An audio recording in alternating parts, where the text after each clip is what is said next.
Hello and welcome to Paranormally Speaking. I'm Cathryn Rogers and I am with my co-hosts Trevor and Lynda. How you guys doing?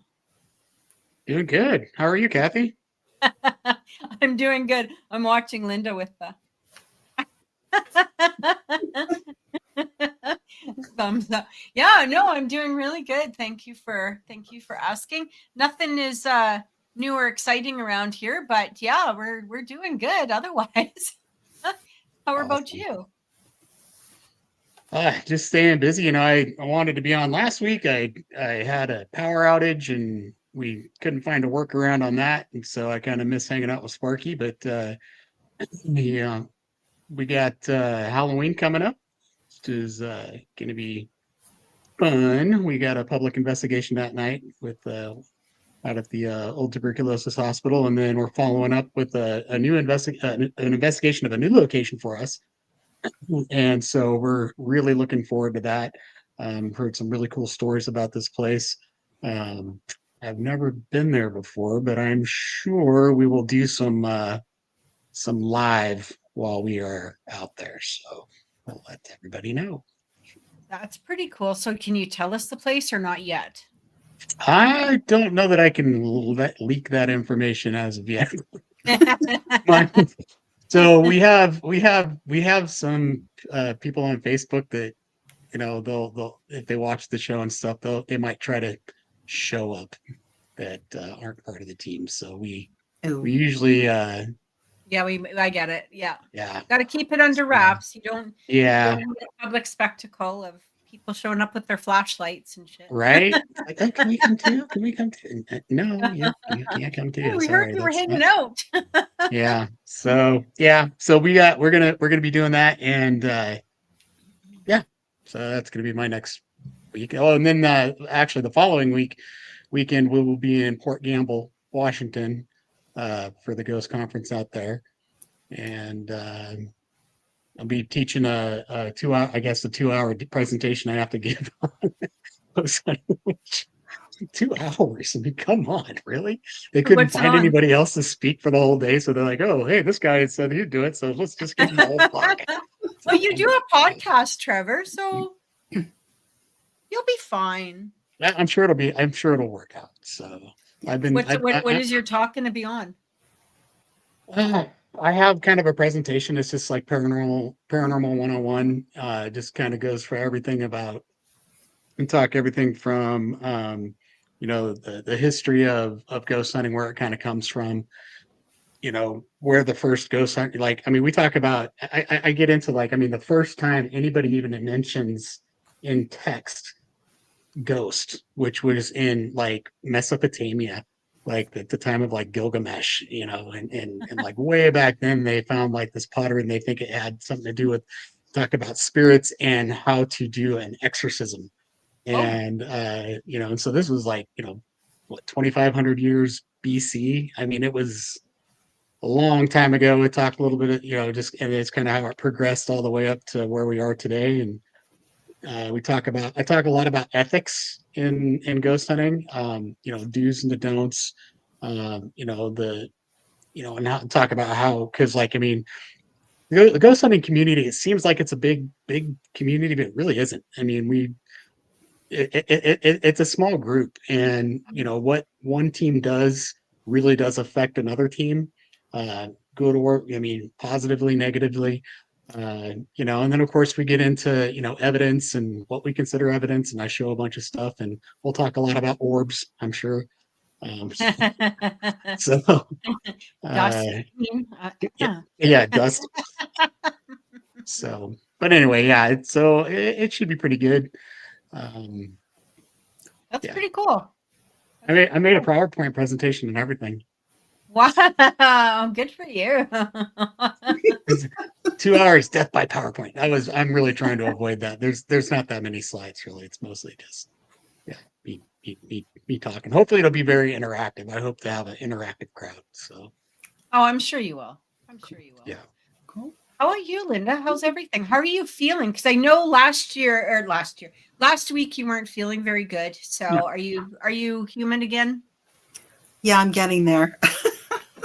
Everybody, oh, something just fell. Ooh. Paranormal. Anyway, I'm getting there. It's one of those things. Everybody was sick at my house. So it was inevitable that I would get sick.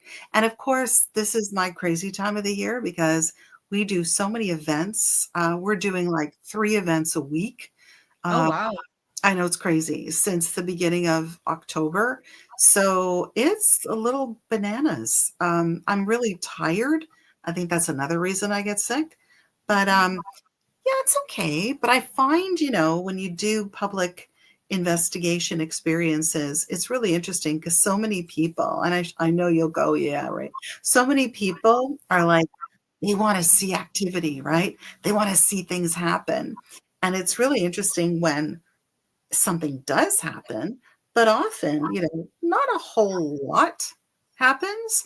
And they kind of leave going, oh, now I understand. All those shows on TV show the best parts. I Or they make them up, as they go can't along. pick them up, So What you need to do is have a room with like a flashlight and a tape recorder and go, okay, go in there. right? you know, Just go sit. Crazy. Maybe put a ball in the middle of the room or something like that. yeah. Okay. So Yeah. this is an investigation. Go.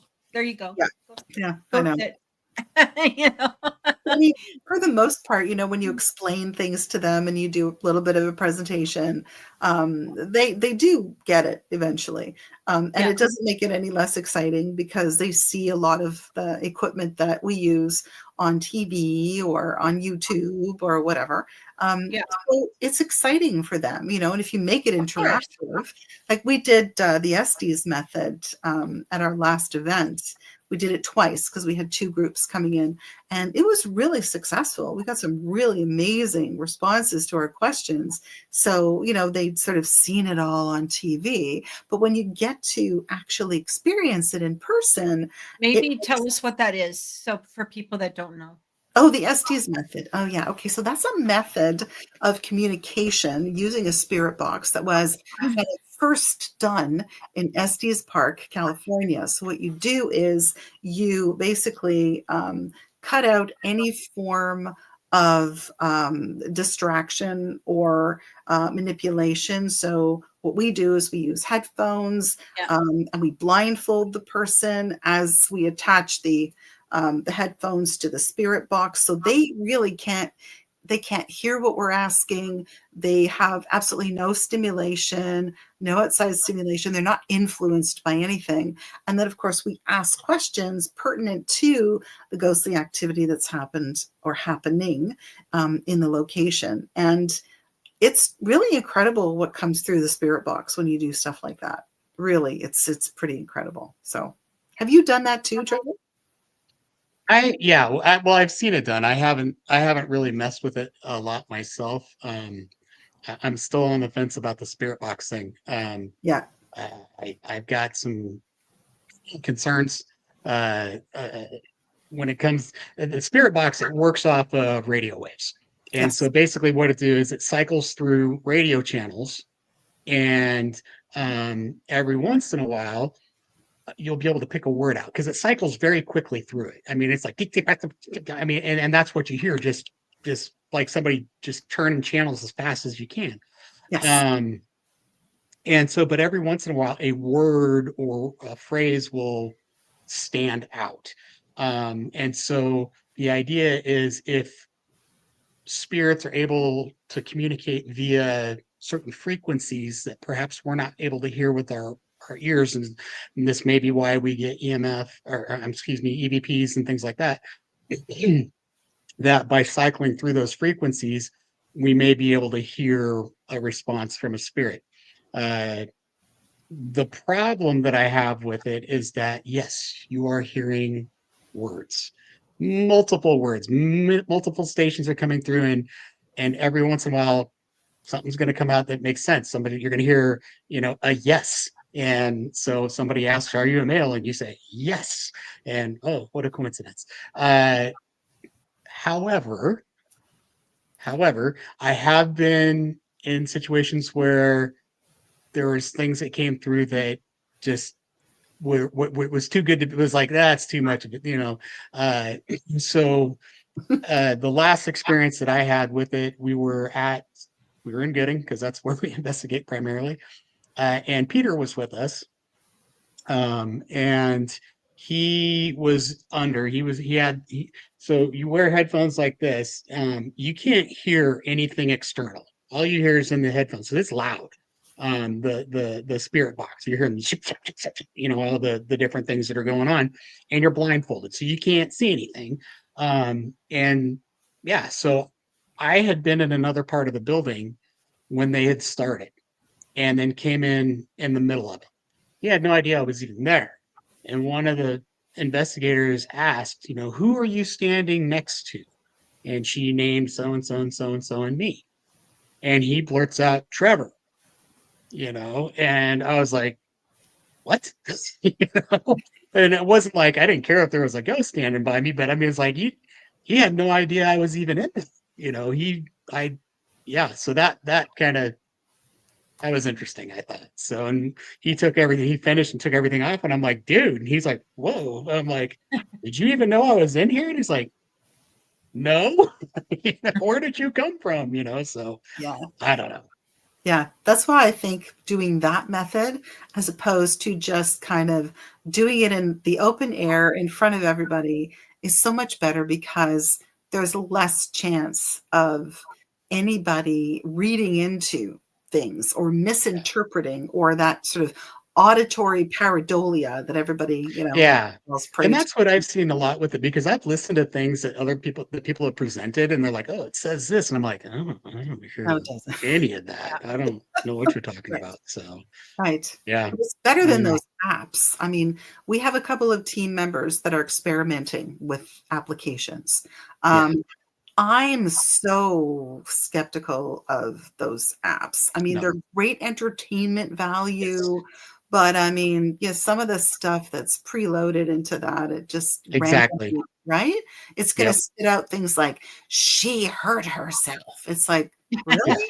Oh, you're gonna hear demonic, Right, right. evil, just Yeah. weird stuff like that. Yeah, Mhm. and that's the problem with technology, right? I mean, there's some technology that's really good. It's getting better and better. I think the audio recorders that we're getting, the microphones are getting more sensitive.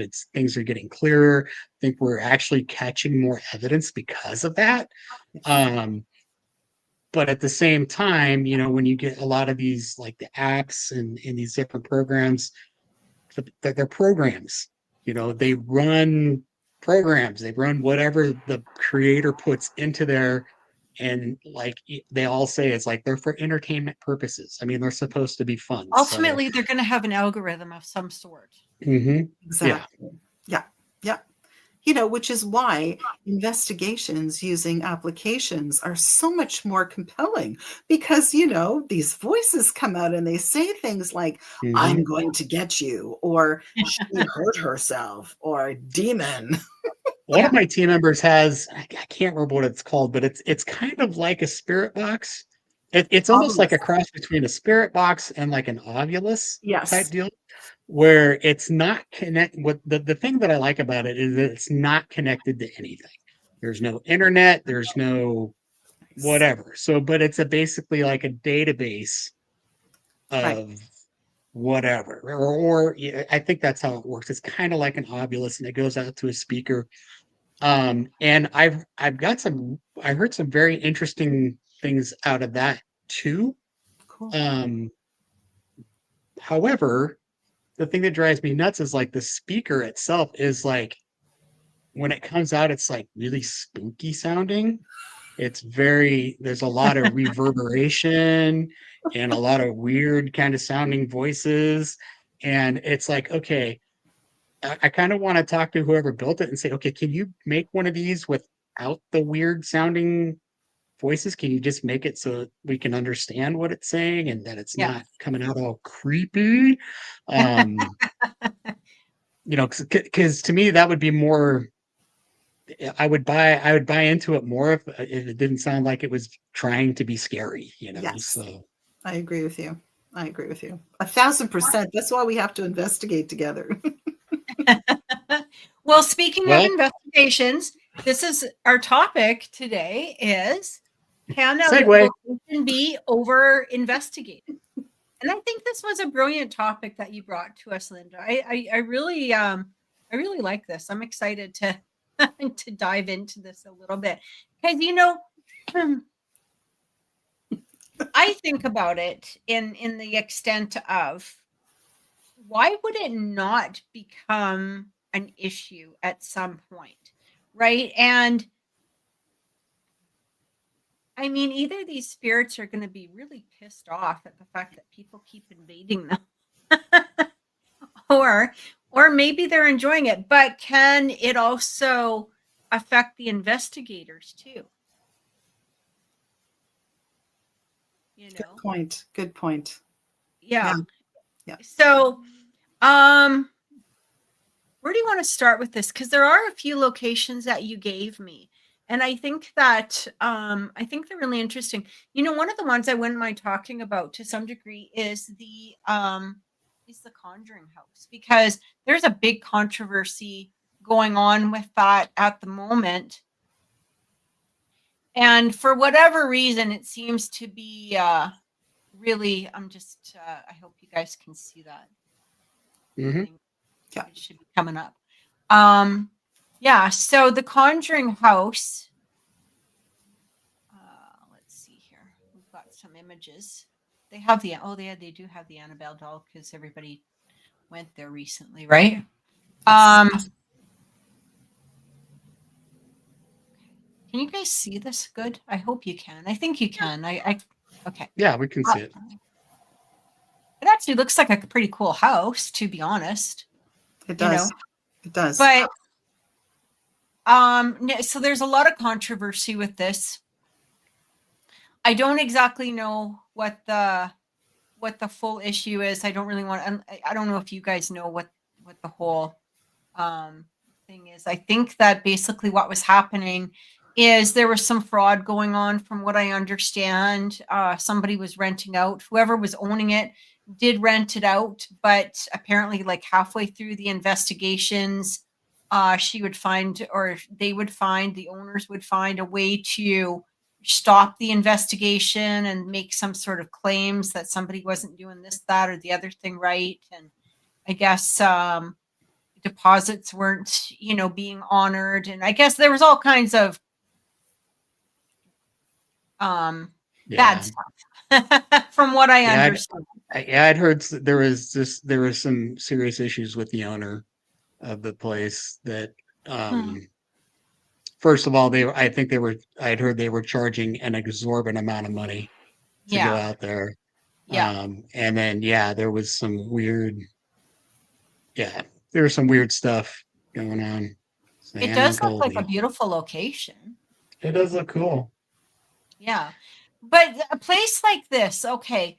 So, I mean, and then, of course, they've got Annabelle in there, which is just ridiculous. But whatever. It is what it is, right? But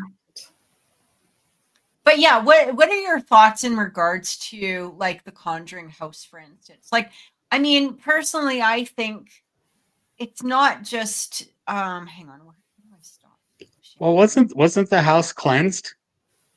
That was my understanding. There should be. I would hope there would be little to no activity left in there after everything that went on. I mean, I don't know. I mean, I'm not an expert when it comes to cleansings, but I would think that if they went and cleared out all the entities out of there, then shouldn't be a whole lot left in there. I would hope so.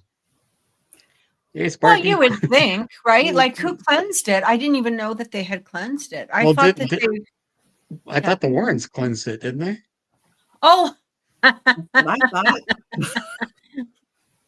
Yep, that's what I thought. That's what happened in the movie, right? So they just be gone. Yeah. But I mean, do you have to get like super specific with each spirit? Like, you have to like get rid of each one individually, or you just do like a bug bomb, just throw it in there and gone. I like that analogy, actually, like a bug bomb. Oh my God. Yeah, but this whole thing is so interesting because I think it was last week, maybe. I think Katrina Weidman had gone on YouTube or Facebook or something, and she said, like this whole thing about the Conjuring House and people wanting to buy it and all of this. I mean, why doesn't somebody just buy it and make it into a beautiful home? Because that's exactly what it is. It's a beautiful home. Hmm. So, Exactly. That's how I feel about it. So, that's sort of But how you're I not going to feel. make money off of it, right? I mean, the amount of money that they're probably hauling in is extravagant. Like you think about it, if you're making a couple $1,000s, like Yeah. just one night. Well, that's the thing. I mean, if you look at houses or locations that are rented out for paranormal investigations, and I mean, we've all investigated some of those places. You do give out some good chunk of change to actually go in for an evening and mhm. and investigate. But you're right. If they just sell it to somebody and they make it into a nice home, then who's going to make money on all of these paranormal investigations? Nobody. I mean, when we think about it though, one of the ones that we have up here is, I think, just let me, yeah, okay, hang on a second. I will put this up because I think that this is a good example of what you guys are saying in regards to it just being a home. Mhm. Um, is the Amityville house. Right. And when you look at it, it's a beautiful home. Can you guys see this? How come it's not? Oh, there it Yep. is. Yep.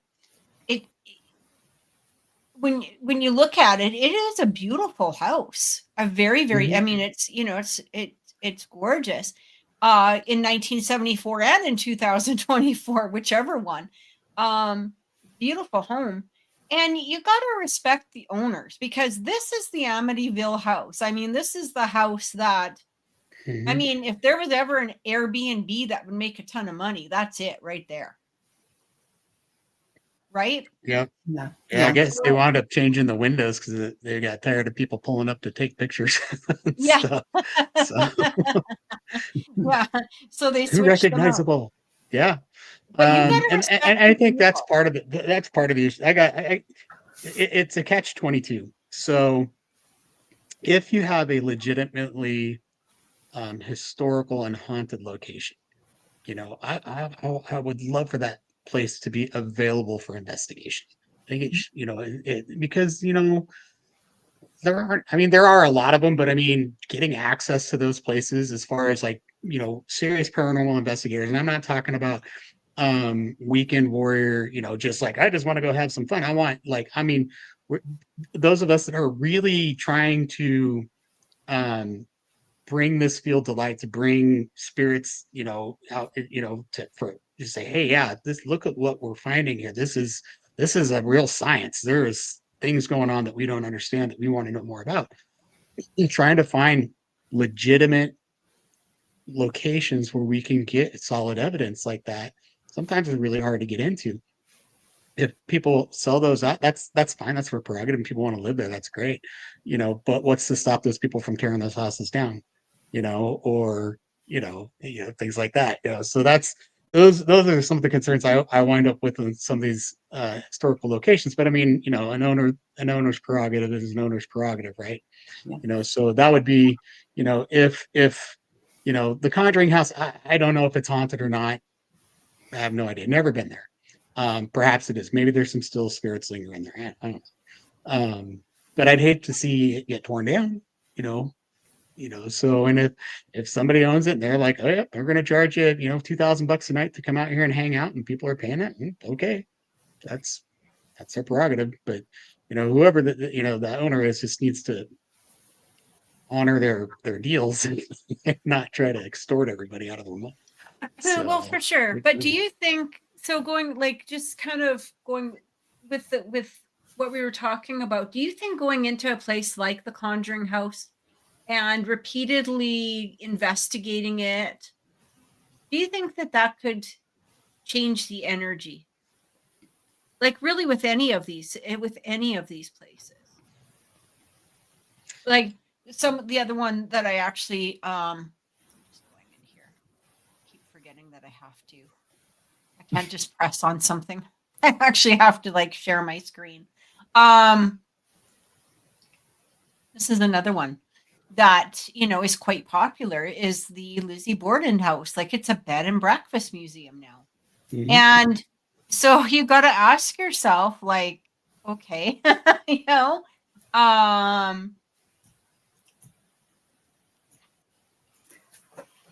is this a healthy thing? Is it healthy for the investigators? Is it healthy for, the home? Does it change the energy of the home? Like, what are you feeling about this? Yeah, I don't know. I have some strong opinions about all of this. Okay, well, let's hear them. Let's hear them. Okay, so as an investigator, I'm always looking to validate experiences of any kind, to study them. Like you, Trevor, I'm really interested in all of this. I mean, there is a science behind it all, but there's also experiences that legitimate experiences, I think, that people really are interested in having. And if you can go into an active location and get some of those experiences, document them, I think that's fascinating and just pretty incredible. But for example, I had gone into when I went to England, I went into a place called My Haunted Hotel, which is always rented out for paranormal investigations, for tours.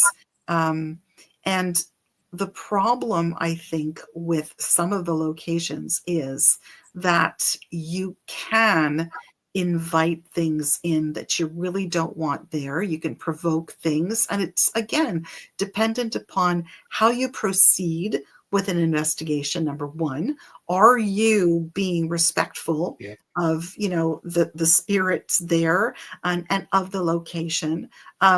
Or, the location itself, the owners, are they doing something there that will kind of, I hesitate to use the word taint, but try to maybe enhance your experience. For example, at My Haunted Hotel, what the owners are doing is bringing in things like haunted dolls. In certain rooms, they're hanging upside down crucifixes.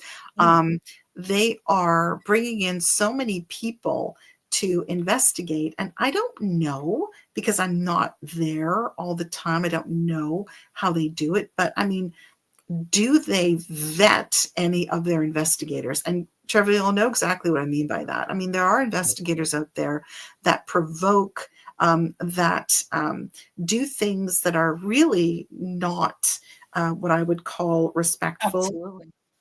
Nothing with integrity. So that's a problem. And I mean, in that particular location, I was smacked on the head quite forcibly by an entity in one of the bedrooms. And I knew at that moment that this place could actually be unsafe, because there were, and I could feel it, there were energies in that location that were, they were brought in by some of the things that were done, I think, to that location and inside that location. So that was really upsetting to me. And I thought, yeah, you can really taint a location by doing things like that. And you can provoke and invite entities, energies, rogue spirits, things that aren't even possibly human, to kind of enter that space. And then you are making it unsafe for people who legitimately want to go there and investigate and document things for reals, if you understand. When you were hit over the head, were you like in the middle of an investigation, or were you just like hanging out? We were on a tour, and we were taken on a tour of this haunted hotel, the various rooms that they investigate, and it's a 24-hour, 365, 7 days a week kind of thing. And we were allowed to use some of our equipment to see if we could document things. And I mean, it was active. All of our equipment was going. It was insane. And I was watching, so I was on the sidelines, but I knew that there was energy around me. It tried to trip me. Obviously, I was a little skeptical, but when things started to happen, I thought, okay, this is legit, but something did not like my energy. It tried to trip me by kind of like putting a knee on the back of your knee, trying to trip Whoa. you, which was not nice. So I held on to the bed frame. And then as we were wrapping in that particular room and everybody was leaving, myself and a couple of other members of this tour, we were kind of waiting to leave. And all of a sudden, something quite literally came out of the ceiling and smacked me really hard on the side of my head, to the point where, I mean, it actually hurt. Yeah. And they both looked up and said, like, what the hell was that? And when the lights were turned on, there's no trickery. There's nothing in the ceiling. There was nobody behind Nothing me. that would have fallen from a hole No. or anything like that. Oh, no, no. And I felt really compromised. I felt that this was not a safe place to be. And as an investigator, you don't want that. You really don't want that. But I felt, especially by looking at the decor, by looking at these upside down crosses, by looking at all of this, I thought these are people that are inviting things in that are dangerous. So I think that this can happen. I mean, I'm not saying that it's a terrible place. If you want an experience, go to Ye Old King's Head Tavern, because there will be an experience that you will have. But what kind of an experience is, that's the ticket. I had a terrible experience. But some people loved it because they didn't have that experience. They had the experience of, their cat balls going off, their EMFs going crazy, their spirit boxes going bananas. So they loved it. I had a physical issue with a spirit, and I did not like that. So I knew, okay, protect yourself even more, because you don't want anything else to happen. But you can invite in all kinds of horrible, awful, not even human, subhuman, energies. I don't even feel like they were particularly invited. I feel like some of them were forcibly put there. Yes. I think so too. Whether it was through an object or a conjuring of some sort, or that's what I feel. But you know what? I know a lot of people that go to certain particular Halloween events and Halloween houses, haunted house events, things like that. And they also feel the same way. They also feel that there are things there that stay there, that are particularly menacing or malevolent. It's like they love being there. And I felt that way when I was at my haunted hotel. Not that it was, a terrible thing. I just think that it was not something I was ready for, maybe. People love this kind of stuff. Oh, for sure. Well, I mean, look at the world right now. Right? Sparky says, I have a different worry. It's more for the spirits than us as investigators. We all have old spots, not houses that we can go to, but some spirits are misplaced or put in a bad spot to be treated bad. Yeah, I agree. And if you invite all in, dark spirits can overtake the area and push out or control other normal or good spirits, for sure. Yeah, absolutely. I feel like that. I just feel like that with the house. Like, it just feels like things were maybe brought in or conjured in. Yeah, and I believe that too. I mean, we had done an investigation actually closer to home in Prince Edward County, Ontario, at Prince Edward Heights. And I remember this quite specifically, because again, this was a location that was rented out to paranormal investigators. And I think they did quite a good job of vetting them, making sure that legitimate paranormal people were there and investigating legitimately, wanting to get, whatever evidence that they could, wanting to study that evidence. And I do believe that they did a really good job. However, you cannot watch people all the time. So when you send people into a location that have, paid money to be there, and you've got 3 buildings on this location, on this land to investigate, there are great investigators, there are good investigators, and I do believe that there are investigators that push the envelope. And when we had gone at one point to investigate one of the buildings, we all, like there were 5 of us, and we all felt that something had been brought into that location because we had been there twice before and did not feel that and knew that it wasn't coming from, what was there, the spirits that were there, because we'd been there twice before. We felt that something had been brought in. And I did feel that something perhaps had been conjured up, brought in by perhaps a rogue investigator. There are rogue investigators. I mean, you for sure. Yeah. Yeah. So I think places can be compromised. And when you rent them out, you really have to be careful who you rent them out to. And as people who own these places, you've got to be careful what the spirit of the place is going to be and how you want to present that. Don't bring things in that might be attractive to, wandering rogue spirits and might be dangerous. I think you touch on some really good points, Lynda. I think the question, can a place be over investigated? No, I don't think so. If it's done properly, right?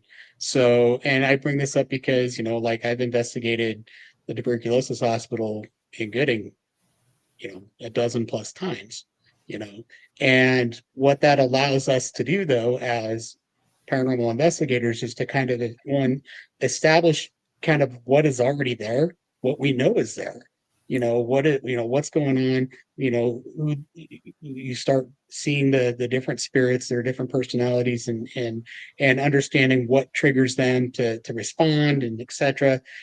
That's how we start getting good evidence. The other part of that too is when you get a spirit that doesn't add up, something that's never been there before too, you can start seeing like, okay, well, what happened? And you can go back and you can see if somebody's bringing something in or, whatever. However, when you open up a location for us, we're very, very privileged that we get to run public investigations out there. The owner doesn't have other paranormal teams come out there unless we are with them, because they know that we're not going to be provoking anything. Yeah, that's a great shot there. And we, the way that we investigate, makes it so the family that lives there still feels safe to live there. But when you have, like you said, multiple teams or groups coming through doing whatever, yeah,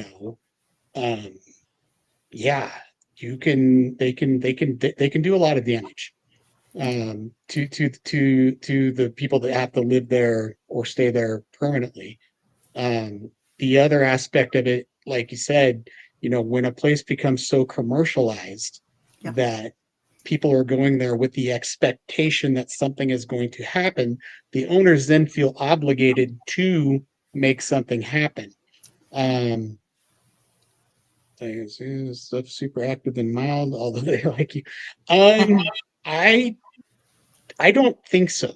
And the reason being is simply because spirits can choose whether to interact with us or not, whether we're investigating or not. So they can expend that energy. They don't have to expend that energy. I think there are places. What does that say? Oh, sorry. I missed that one. Picture the sweet kids are. Yeah. Yep. So yeah, that's how we try to invest it. We don't provoke. We try to leave conditions as good or better than what we found them in. If we have an unruly spirit that is unruly with us there, we kind of encourage them to stop, being unruly and be nice.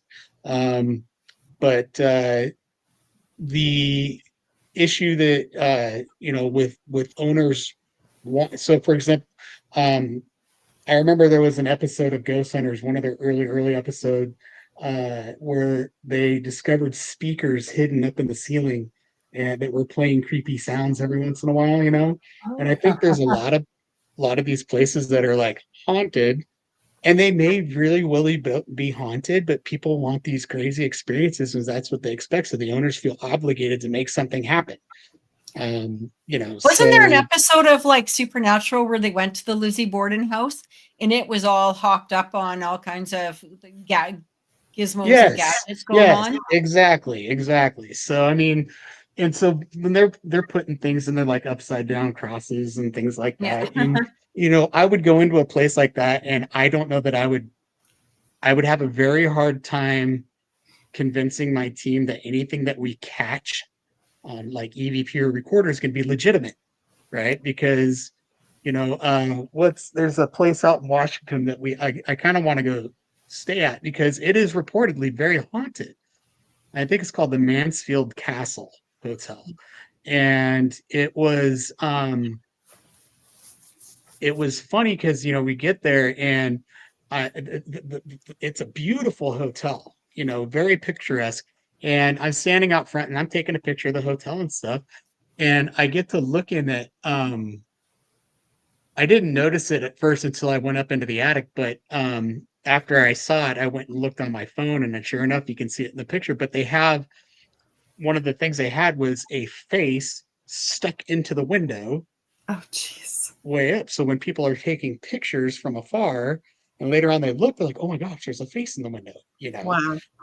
You go up in the attic, and they had like a noose hanging there because like somebody had hung themselves up in the attic or whatever, and then they had a picture of a creepy looking kid that apparently changes poses every once in a while. Oh. But it was so decorated and commercialized that it's like, okay, it's getting kind of hard to believe now. Because if you've got to put all this effort into convincing people this place is haunted, then it may not be. So, I think that, what I'm trying to say is I don't think that a place can really be over investigated if done properly. And, but I do think that there are places that are so commercialized that it's not worth it anymore. So, Yeah, that's a good point. And I mean, this place in England, absolutely over commercialized. But again, I do think though that the experiences that a lot of people pay to have Yeah. are legitimate. I do think that they are caused by a lot of spirit yeah. play, but it's not nice. And I would not want to go back. I just would not. But there's so many people that you talk to that say, oh man, I'd love to have that kind of an experience. And when you watch the People footage, say that though, and here's the Yeah, thing, those are those the are ones that have usually never had people that that. are not right, investigators. Like that's, you know Yeah. what I mean? People, it's kind of like people when they find out you're an investigator, they're like, oh, I'd love to see a ghost. And then something happens and they're the first people shitting their pants. And, they're like, oh, I can't believe that, I experienced this and I can never do that again. And then they claim some sort of trauma and whatever the hell. So, I mean, you have to be careful what you wish for, yes, right? And Yeah. a lot of us were thrown into this, not or we chose this, but we chose it knowing that there could be the implications of things. Yeah. Yeah. It's all fun and games. So you get hit by something that you can't hit back. Right. So, exactly, so exactly. it's like, I tell people, aren't you scared? I mean, doesn't that stuff scare you? I'm like, no. It's like, I'm not afraid of spirits. I'm not afraid of demons. I'm not afraid of any of that stuff. But I do have a healthy respect for it. Yes. That's right. It's like, I'm not scared of bears, but I'm not going to go up into the woods and go slap one on the nose. Right? It doesn't make sense. It's because, I know, I'm fine as long as But I'm if you here. did, would you wear a webcam just so that, I'm just saying. Yeah, if I can wrestle a bear, I'll wrestle. I see that thing. It's like, yeah, hey, yeah, I'd wrestle a bear for you. It's like maybe not a grizzly bear or a panda Maybe bear, a but teddy bear. maybe a gummy bear. I might wrestle one of them. So, Gummy bear. Maybe. so Yeah. uh, So I yeah, think I you're mean, so right. you got to have a respect for it, number one. Yes. And that's where a lot of people fall short, is that they don't have enough of an understanding to have that respect. It's She's like, I got body cams. I'll loan I you got one, body man. cams. Yeah. That's right. The yeah, yeah. Let's do it. Let's do it, Sparky. Frank Church all the way. The yeah, I lost what I was saying. Oh yeah. If you don't have enough of a knowledge of the field, that you won't have a respect for what you're doing. You won't have a respect for the spirits, and that's where people get into trouble. So they don't know enough to know that they should be, backing off or not, going down a certain path or playing with certain tools and things like that. Yeah. It's like the Annabelle doll. We've talked a lot about Annabelle the last couple months with the things going on. The fact that they take her to the Conjuring house, right? And they're having people in there staying with it. Okay, I don't know if that doll is haunted or not. I've never investigated her. I mean, there's plenty of stories to suggest that there's something going on there, and enough of it suggests that you shouldn't be messing around with it. So it, but people, they want to treat it like it's a movie, like it's, oh, this is just fun. It's like going into, any Halloween haunted house, for fun. There could be some real serious, real life implications Implications from it. when you go Absolutely. to mess with Well, this stuff. I So don't know. Like, here's the thing. I'm just going to respect Annabelle. yeah, I'm just exactly. that's where I'm going to come from that, because we don't know the whole story. And for Yep. me, I'd rather be respectful towards the Mhm. spirit and just go, we're just Wow. Yeah, we're good. yeah, and We're good. there's no reason not to. I mean, you don't play with fire, right? I mean, Absolutely. and all of us know, all three of us know very well that there are um there is something beyond what we can see and understand. There is a spiritual force in this world that that we cannot touch tangibly, but for some reason they can touch us. Right? We haven't been able to figure that out. Maybe we will someday. Maybe one day a ghost is going to slap me, and I'll be able to go slap him right back. That'd be great. Hey, you scratch me, I'll scratch you. When I But we're not first there. yeah, So when I first started investigating, I didn't go in as a psychic or a medium or an empath or an intuitive or nothing. I just went in originally because my kid was having some issues and I wanted to see what was going on. I had been intuitive and I had massive experiences, but I wasn't going into investigation under those premises. And then as soon as we started investigating, I was like, holy shit. Like, what the hell did I just walk into? Like the shit that I'm now seeing, I didn't even know existed in this realm. Well, I guess mhm, it's not really in this realm, but it is, to some degree in this realm, right? And when people say, "Oh, I would love to be able to see some of the," and you're like, "No, no." I was, in that extent, I say I was thrown into that. But that is of no fault of the team that I was on or the people I was with. That was just me, being myself, being thrown into it, or maybe with the help of my own guides or whatever whatever it is, right? But people want to investigate, they have to go in with respect towards it, just an openness towards it. They have to go in not knowing exactly, like without pre concepts of what exactly is going to happen. And a lot of people do, and they do go to these places with these concepts or these ideas in their head or these theories that they're trying to prove or provoke or whatever, the hell it is that they've got going on up there. And yeah, it's not cool. And it's too bad that to some degree some of these places don't, like you said, vet. Why don't you vet the investigators? Or at least find a team that you can trust that comes in and does a job and let them lead those investigations, right? Yes. I think that there's nothing wrong with that. You know, in fact, I think that's the way to go. I mean, if you want to protect your investment, is have a team that knows what they're doing and let them, come in and, rent the place out to them. I mean, that's what we do in Gooding. We rent the building out, we pay for it, and then we sell tickets to whoever wants to come. People want to come in, awesome.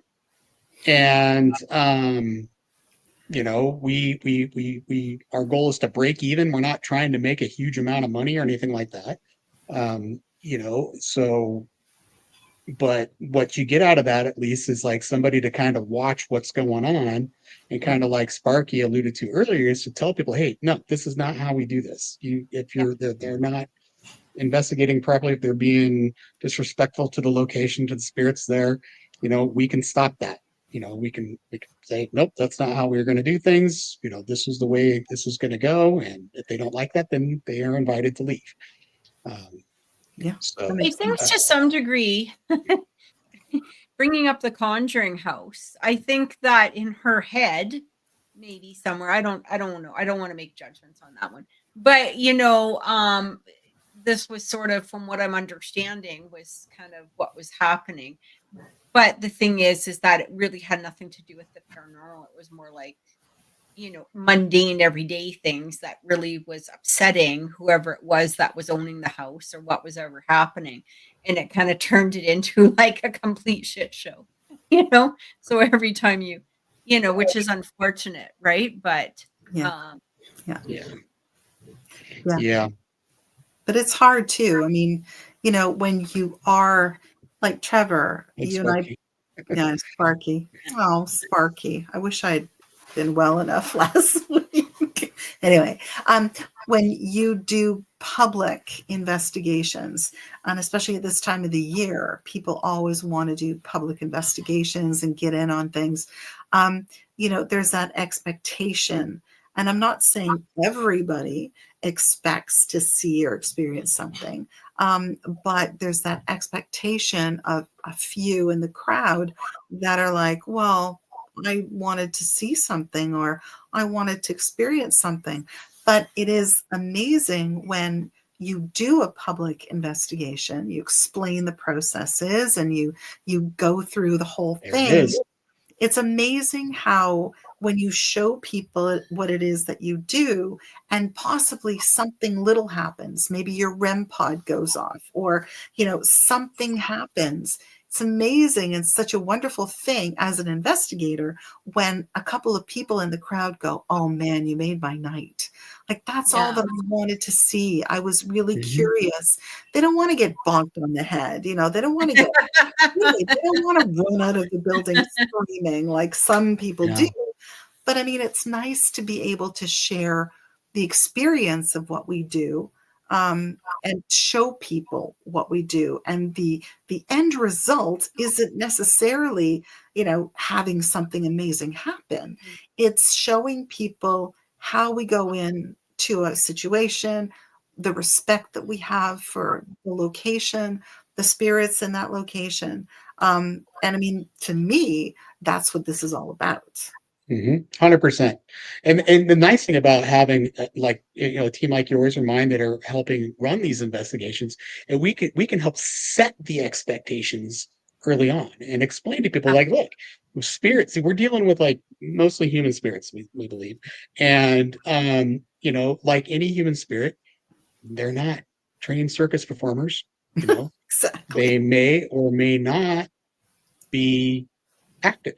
You know, you may or may not have an experience. You Yes. know, what I can tell you is that we've, you know, what I told you was like we very commonly catch evidence here that is in the form of an EVP that is either coming across on video or, you know, audio recorder or whatever. You know, sometimes we catch videos. Some people have emotional experiences, etc. You know, things that they can kind of expect and look for. So that way they're not thinking like, oh, well, I thought we were going to see a ghost walking down the hallway. You know, well, you might. I'm not saying you won't, but it's unlikely, you know, so you can at least set those expectations. And then when things aren't happening and people aren't getting frustrated and start trying to provoke things and, you know, or whip out a Ouija board and see, let's see what we can conjure up here. You know, so Yeah. yeah. So again, I think locations should be investigated repeatedly. Haunted locations, legitimate haunted locations should be investigated properly repeatedly. I One of think the that's things I where was you get thinking about is when you look at a place like you know, the my what is it, my haunted house or whatever, Yeah. what's Yeah. my haunted hotel or whatever.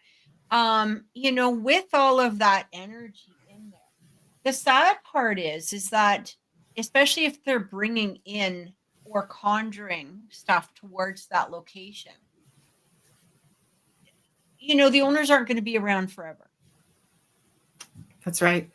And so, I mean, these places are never going to be able to just be a regular house where somebody can live.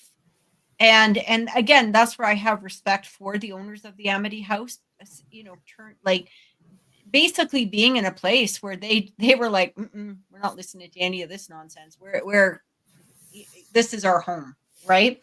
Yeah. And I mean, nobody has ever heard a damn thing come out of that, you know, in you know, the decades that you know, that there's been another owner.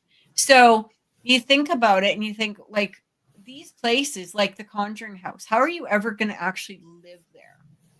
You never would be able to really live there. You know, I mean, people can say bringing it. I might be able to do it. I mean, I'm saying it's like wouldn't be a big deal to me, you know. I'd live there. Oh, okay, but here's okay. You might be able to, Trevor, but would you really feel safe?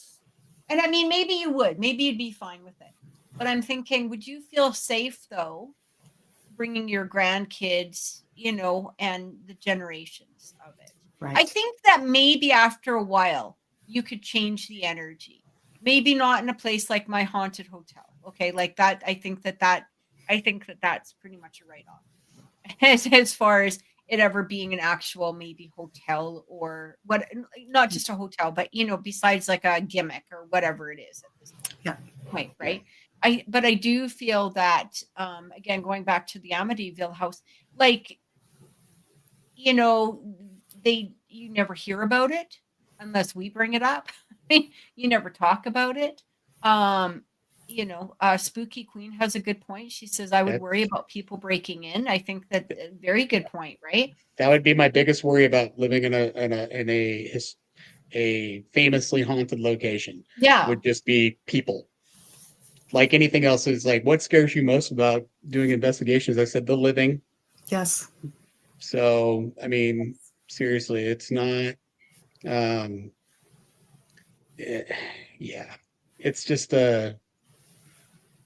yeah, and Yeah, that's good point. sparking. Yeah, and that's just it. You can again when you're especially you're dealing with an intelligent haunt, you can establish a trust and a rapport.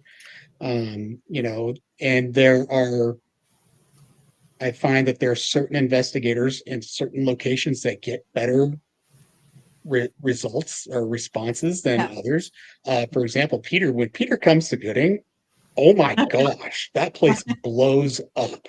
And when he's not there, it's pretty mellow, you know, but for whatever reason, Peter's got that type of energy about him that just riles up some of those spirits, you know, and I don't know if they like him, do I they? don't know what it is about him. He's got a very projected British voice, accented voice. Maybe that's it. I don't know, but Yeah. there are, yeah, I really think that like anytime we do a residential investigation, we tell the clients that it will take more than one investigation. We don't just do one and done. I mean, unless that's the client's like, no, we're not doing that anymore. The uh, we do our clients a disservice if we do less than one. We try to do 2 or 3 at least. And then if I have a good active location like Gooding, I would do that one every month if I could. I'd stay up there all the time if I could, because that's how we get evidence, right? That's how we're going to get that ghost in the jar that we talk about, present to the whole world. Yep. Um, so I yeah, know. I think a place can be investigated wrongly, Yes. but For sure. I don't think it could be over investigated. I think it can be, and you're right, investigated without integrity. And I think that's the issue. But I agree. I mean, we're so upset because Prince Edward Heights was torn down and there's now a subdivision over where it was, which again has, I'm sure, far reaching possibilities. But yeah, we would go back multiple times and encounter the same personalities. And it Yeah. was like, they know who you are, you know who they are. And the evidence is wonderful. But again, yes, if you don't bring in the right people and you allow certain people to taint that location energetically, then you've got a problem. And that could be a big problem. Mhm. I Yeah. agree. Well, thank you guys. Thanks everybody for watching, and this was great. I love this, and we'll see you guys next week. And have an amazing week. Happy Halloween. Try not to eat. I have eaten. So we went and bought some chips. Those big boxes of chips. Yeah, yeah, God. We don't have any more cheese puffs. Guilty. I ate all the cheese puffs. I'm surprised that my teeth I'm almost done. are like orange, like completely orange. Like I should have like orange skin, honest to God. I've eaten so many of the Cheetos. So anyway, thank you guys so much for joining us. Please, please, please like, share, and subscribe to the channel. And if you want to see my interview with Sparky, it is on this channel. It was last week. Watch it. It was a fantastic interview. So I hope you guys go back and watch it. And thanks everyone. Take care.